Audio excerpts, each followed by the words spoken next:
BPL নিয়ে বিতর্ক যেন থামছেই না।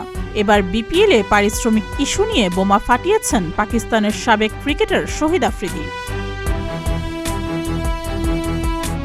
বিপিএলের দল চিটাগং কিংসের শুভেচ্ছাদূত এবং মেন্টর হিসেবে আফ্রিদির যে পরিমাণ অর্থ পাওয়ার কথা ছিল তার পুরোটা এখনো পাননি বলে দাবি করেছেন তিনি। চিটাগং কিংসের দলের কর্ণধারের কাছ থেকে কোনো সাড়া না পেয়ে বিসিবির দ্বারস্থ হয়েছেন পাকিস্তানের এই সাবেক অধিনায়ক। বিসিবির সভাপতি ফারুক আহমেদকে ইমেইল করে সহায়তা চেয়েছেন শহীদ আফ্রিদি।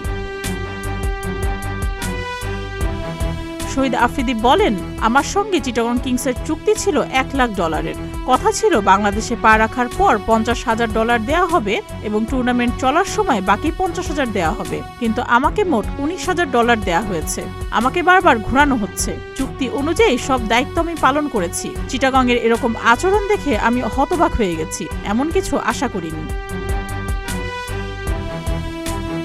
আফ্রিদি আরও বলেন, বিপিএল-এর মাঝপথে আমি একটি কাজে পাকিস্তান ফিরে যাই। 19 জানুয়ারি ফিরে যাওয়ার কথা ছিল বাংলাদেশে, কিন্তু চিটাগং কিংসের সঙ্গে বারবার যোগাযোগ করার পরেও তারা টিকিট পাঠায়নি। 2-3 দিন আগে এটা আমি বিসিবির সভাপতি ফারুক আহমেদকে লিখিত জানিয়েছি। প্রয়োজন হলে পাকিস্তানের প্রধানমন্ত্রী আর বাংলাদেশের উপদেষ্টা ডক্টর ইউনুসকেও ব্যাপারটি জানাবো। বাংলাদেশ ও বিপিএল-এর ভাবমূর্তির কথা ভেবে এতদিন ব্যাপারটি প্রকাশ করেননি শহীদ আফ্রিদি।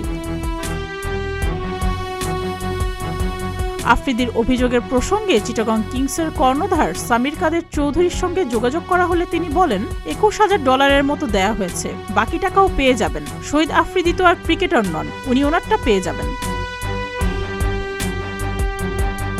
বিসিবির সভাপতি ফারুক আহমেদের কোনো মন্তব্য এই ব্যাপারে পাওয়া যায়নি। সুস্মিতা, প্রতিদিনের বাংলাদেশ।